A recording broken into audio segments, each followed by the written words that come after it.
மாமா, உங்களைத்தான் மாமா. மாமா, எவ்வளவு நேரம் ஆனாலும் நீங்க பாத்ரூம்ல தூங்க முடியாது, உள்ளதான் வந்தாகணும்.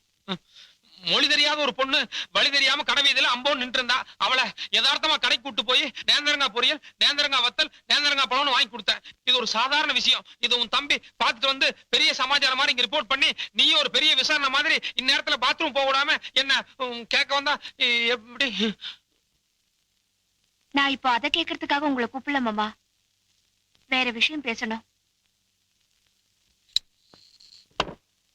அதக்கே கூப்பிடலையா? வேற எதுக்குமா கூப்பிட்ட?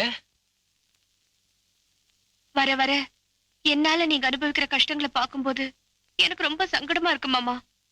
தயவு செஞ்சு நீங்க ஒரு சின்ன வீடு வச்சுக்கோங்க.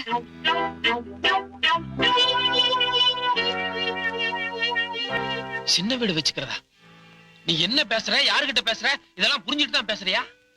ஒரு குடும்ப பொம்பளை வாயில இப்படி ஒரு வார்த்தை வரலாமா? இருக்கிற வீடை இடிக்கிறத விட புதுசா ஒரு வீடு கட்டிக்கிறதுல தப்பில்ல மாமா. இன்னொரு 4 நாள் நீங்க அந்த கேரளா பொண்ணு பின்னாடி சுத்தி அத 4 பேர் பார்த்தாங்கன்னா அந்த பொண்ணோட வாழ்க்கை அநியாயமா சீரழிஞ்சு போயிடும்.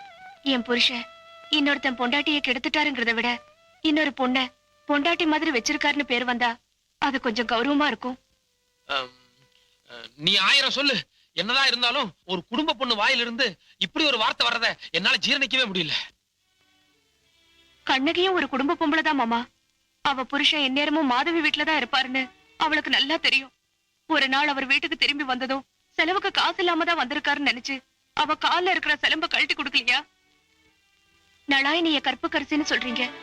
அவ புருஷன் பேசி வீட்டுக்கு போகணும்னு சொன்னதும் அவளே கொண்டு போய் விடலையா?